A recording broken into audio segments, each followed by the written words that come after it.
His fall has stunned everyone, including himself. How do you go for possible number one or two to still waiting and waiting and waiting? Shedeur Sanders, from projected to being top five pick to not even being in the first three rounds. Shedeur Sanders NFL draft has stunned. His fall has stunned everyone, including himself. How do you go for possible number one or two to still waiting and waiting and waiting? Fair use. Let's take a look what RG3 has to say. Well, I'm on my way home to go shoot an emergency podcast because Shedeur Sanders should not have fallen out of the first three rounds of the NFL draft. And there's a lot of people out there who are saying that, he needed to be humbled. Shedeur Sanders didn't need to be humbled. He's already humble. His confidence should not shake you or make you uncomfortable. It didn't make you uncomfortable when Joe Burrow was confident. It didn't make you uncomfortable when Baker Mayfield was confident. It doesn't make you uncomfortable when another quarterback whose last name isn't Sanders walks around and feels that they can be a franchise quarterback because their tape says they can. Shedeur Sanders' talent, his tape, and his pedigree is what gets some guys opportunities in the NFL that maybe they haven't earned. He earned this opportunity, and it's absolutely ridiculous that he's fallen out of the first three rounds of the draft. It's ridiculous, but is it the interview, the entitlement, maybe the hype machine that is finally bursting? I was surprised when I saw it, but I'm not really watching the draft, so I didn't see it. I was surprised when I woke up and read the news, and it all seemed like they were doing it on purpose. And if you collusion, you're saying collusion. Yes, that all the NFL teams got together. They're doing him like Colin Kaepernick. No, I'm just kidding. Well, speaking of which, Kaepernick is ready to go, according to his girlfriend, because he's still working out. So, yeah, okay, I was surprised, but then again, once the momentum starts going, now I'm like, why? And of course, what's about to come at the moment is only speculation, but these are not our speculations. We're going to talk about what other people are saying. Yes, because of course, hey man, we're talking about Shedeur Sanders, who has been one of the top tier QBs in college this year. Of course, that are coming out to the draft. Deion Sanders, his father and coach, has been boosting his stock, but was he boosting it artificially? The numbers he put at the Colorado are solid, but when the NFL draft kicked off, Cam Ward went as number one. Cam was seen as head-to-head versus Shedeur. Then Jackson Dawg went. Tyler Show and Jalen Milroe all got picked ahead of him before the end of round 3, while Shedeur was still on the board. Crazy. Is it entitlement? Is it the whole media circus around him? Or is it the interview? RJ, what do you think? Let's talk about this, man. This is very shocking. Yeah, I think it might be a couple of things. I think first and foremost, it's the attention that you're gonna get. Some teams might want the attention. Some teams might need the attention. Cowboys. Cowboys have the attention already, and that's mostly due to Dak's warm-up routine and not winning anything since the 80s. Yes, that's the second part, but okay. But that definitely plays a part. So do you want attention, yes or no? Because you know that once you get it, you're gonna get a lot of controversy. Do you want it? Do you need the controversy? I think people also saw what happened to Aaron Rodgers and the Jets this season, where they saw someone who is a very good player came in and couldn't turn the team around. And the problem with that is, KaiR, having an ego is one thing. If you have an ego like Kobe did or Jordan did, you still perform. But you still perform. It's different than having an ego and you're not performing.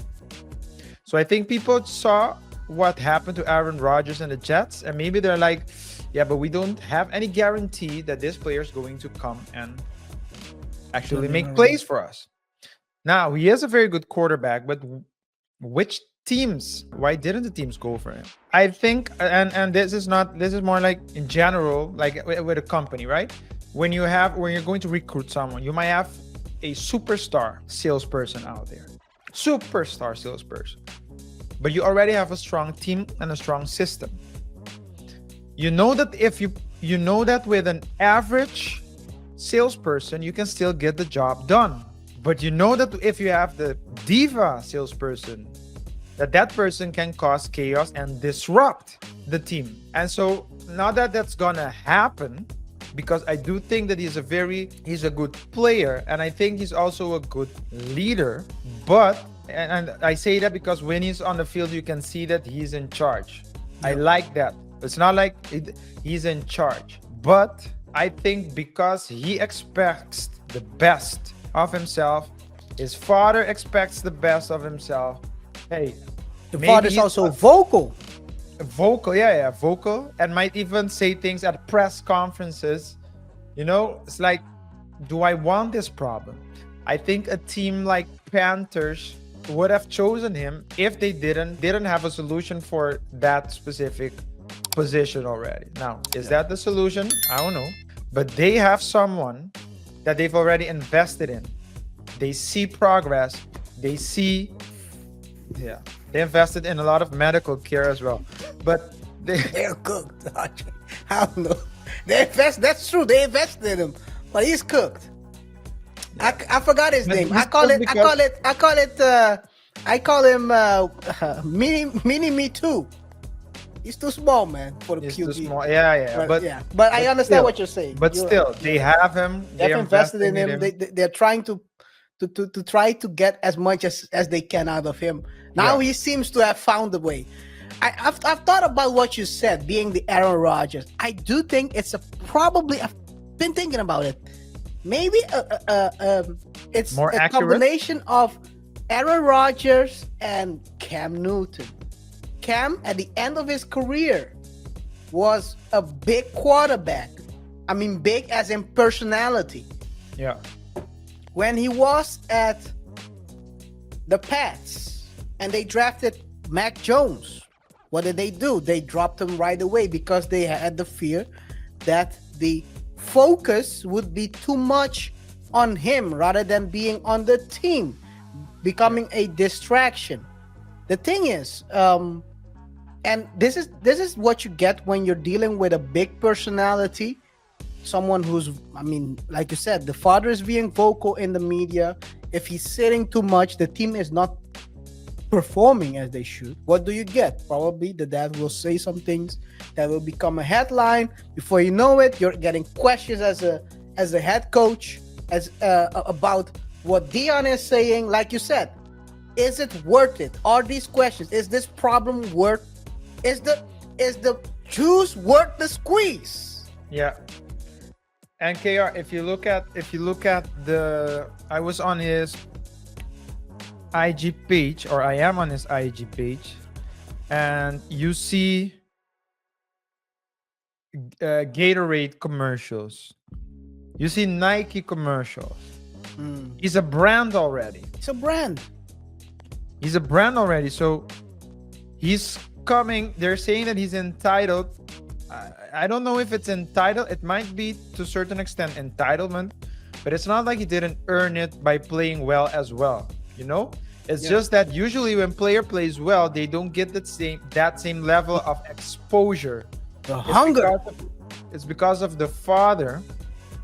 But then people are saying, because who were the two players you mentioned that had ego when they got drafted, or RG3? He mentioned some players with big egos that they drafted in the past. So Johnny Manziel was one. You said Burrow and Joe Burrow. But Joe Burrow is not. It's a different kind of. I mean, the Deion Sanders exposure is different. is a different one on a different level. There, it's like what Big Baller brand wanted to do. That's what they're doing, basically. Yeah, basically. And the question, of course, one of the things you gotta ask, the teams are probably also asking themselves. I'm trying to look at this from a team perspective, RJ. When you're dealing with let's take your analogy of using in a business world. You have a great talent, someone who came out of a university. There is a future in him, but he comes from a well-off family.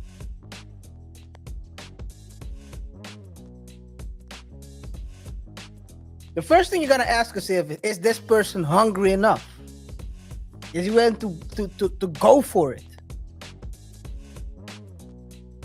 Versus if you compare the same person with the same qualifications and he came from a middle-class family. Parents are millionaires, parents are broke maybe. He has to work his ass off to get the money he earns, so he'll hustle twice as hard. I think that's a question a lot of teams are asking themselves. Does he want it enough? I mean, playing good is one thing. The question is, does he want it? Is he willing? One of the moments that are still haunting Cam till today is that dive he had to make, that moment when the fumble happened.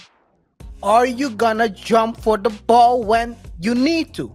Are you gonna put your life, put your body in that situation? Or are you gonna just take the sack or throw it away or just don't care in that situation? So I think it's a combination of a lot of things. But you cannot think it's a humbling situation. That you can, but I don't think, to answer your question, that you can doubt his hunger. Because he plays hungry. He plays hungry. He gives it his all. No, he plays not to lose stats. That's one thing. I've watched. Because I've watched games for him. That's what they're saying. I mean, they're saying that he doesn't throw the ball because he'd rather get sacked than have a low. Is that what you're talking about? I've seen it. I can't blame him. Did you see what they do to one of the greatest QB the NFL has ever known? Winston, because of all the interceptions. So this is the thing, RJ. And I understand where you're going. 30 for 30, Mr. 30 for 30. Winston, Jameis Winston. Jameis Winston, right? Or James? Yeah, Jameis Winston. Jameis Winston, yeah. The thing is, you gotta sometimes you gotta not take the sack. It seems like sometimes he's stat padding just to keep a higher completion rate, and that is not how you win games. That's how you put up great stats. But he's still, but it's not like great stats doesn't turn into winning games. That's true, but he was winning games as well. Well, he was losing games as well. They went 13. I think his record is 13 for 18, right? At the Buffs. 13 They were losing games as well. Yeah, they were losing games, but to say that he's... Yeah, I think... Well, let me put it like this. I do want to be the team that drafts him. I don't know if I want to be the team that drafts him now, but I do want to be the team that starts, the first team that will ever start him. Because I think now you gave him bullet board material for him to push and give more than he would have given if had he gotten drafted immediately.